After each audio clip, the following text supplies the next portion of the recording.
Welcome back to spreadsheetpoint.com.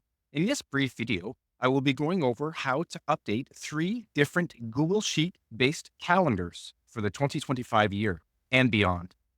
So in this calendar here, this is the calendar template by month. So if you look here, it has all of the months clearly laid out here. Now this is for a previous year. So in order to update it for the 2025 year, you will see that there's numbers here and then the corresponding days of the week.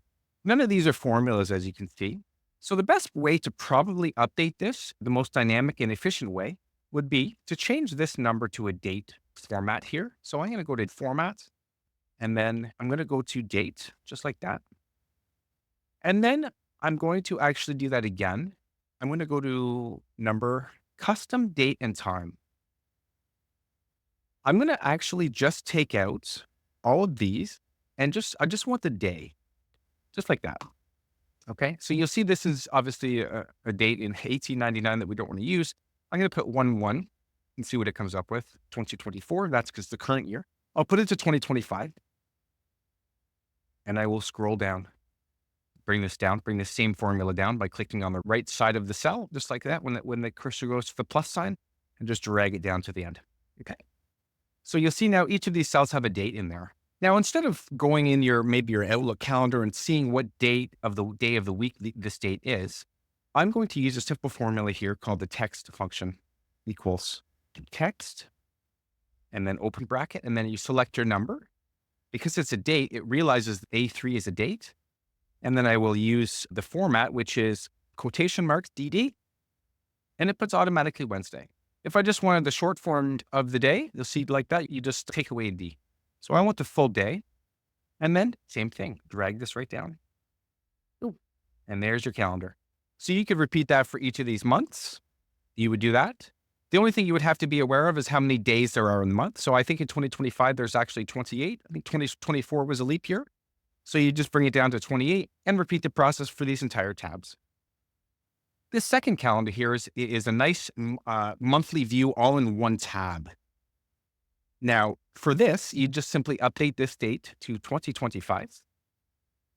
I'm actually going to make a copy of this just so I can edit it properly, just like that. So now I can edit this one. So this one's quite nicely set up in that the formulas are set up here to add a day, you'll see here. So you're going to want to change this date to 2025, just like that. Now, January will always start on the calendar here. So it's going to be Monday, the 1st. So let's go back to this other calendar. So actually, if I go to January, if I look, Mondays, the 1st is actually a Wednesday. So this one requires a little bit more manual work. What we're going to do is we're going to delete this number and put a 1 right here. Boom, just like that. Now, you're going to have to fill out the rest of the numbers on this first row. So 1, 2, 3, 4, 5. So let's make sure that's right. Sunday, January the 5th. Let's go back to this other calendar here. Sunday, January 5th. So that is right. We know that because we use the formula here. Zip back to this other calendar. You're going to see that this cell is at B7 plus 1. So this actually finishes these dates for you. All you have to do is put in the 6th here. Boom. And then it makes it dynamic. Obviously, you're going to want to continue the days over here using the drag and drag feature of the formula to bring it to Friday, the 31st of January. Let's check this other calendar to make that's right. Make sure that's right. And it is. Okay. So you're going to repeat that process through this one. This is a little bit of a more manual process. Obviously, January the 31st is Friday. So you're going to want to start February on the Saturday, just like that. And then it finishes it beautifully for you because these formulas are just adding a day to the adjacent cell.